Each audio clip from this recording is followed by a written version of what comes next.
Hi, my name is Kim Ann Curtin, and I'm talking to you today about the benefits of executive coaching and what to look for in an executive coach.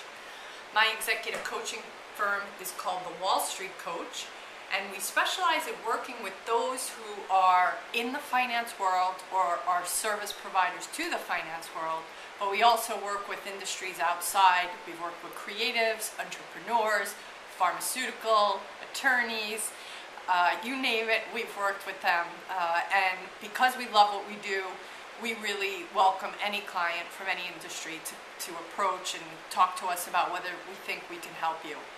In the last video, I talked a little bit about some of the benefits and the return on investment that our clients have seen. The statistics on the return on investment of coaching are through the roof, anywhere from numbers from 500% return to 700%. What I can say to you is that very few people who come to coaching ever leave without any benefit.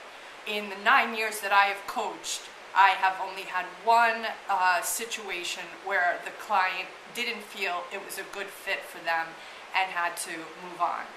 Now, we usually in a coaching engagement will try to suss this out from the beginning to make sure the client's goals and the goals that they are wanting to obtain in the 6 months or year they work with us are going to be something we feel we can do.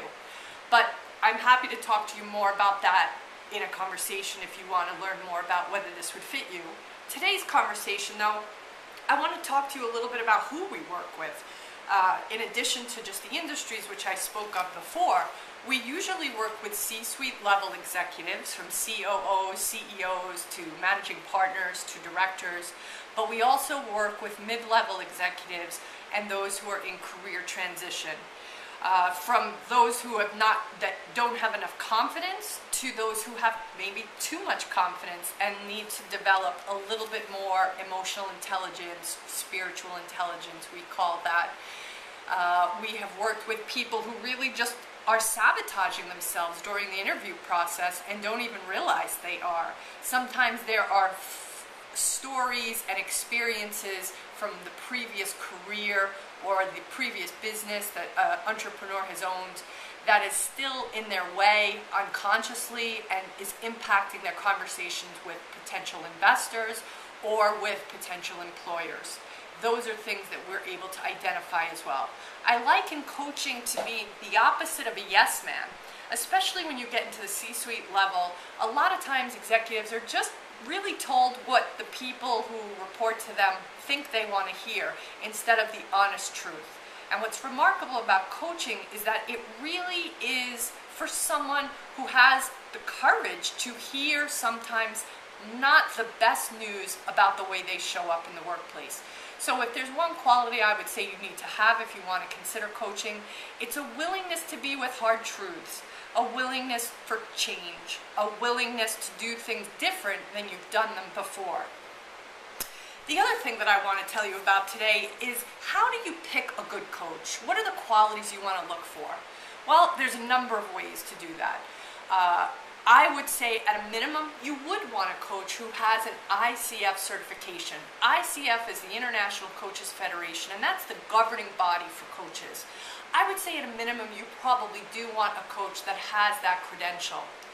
That being said, I have also worked with excellent coaches who have no accreditation with the ICF. So it isn't a be-all, end-all, but it's a good filter. The most important quality, though, that I will suggest you look for in any executive coach that you work with is that they are a coach who has done coaching themselves and is still engaged in coaching themselves. That, to me, is probably the most important quality in what I seek because I participate in coaching. I am currently working right now with 3 different coaches on a host of different areas for me professionally and personally and for my business.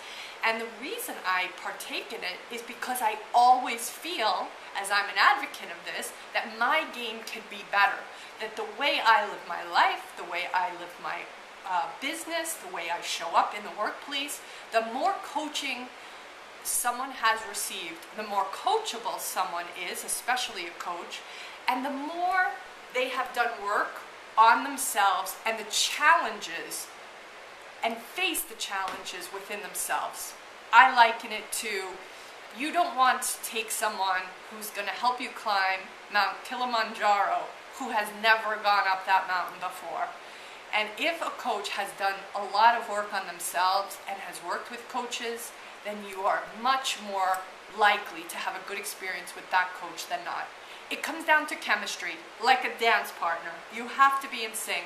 Not every coach is going to be a match for you, but the most critical piece is making sure you do feel comfortable with the coach you do this work with. So I'm going to talk in the third video a little bit more about what happens in coaching, how long it takes, the cost of what coaching is, and I hope you'll tune into that as well. Feel free, if you have any questions, to send me an email at kim@thewallstreetcoach.com, and I'll be happy to answer your questions. Thanks for tuning in, and I hope that this was helpful.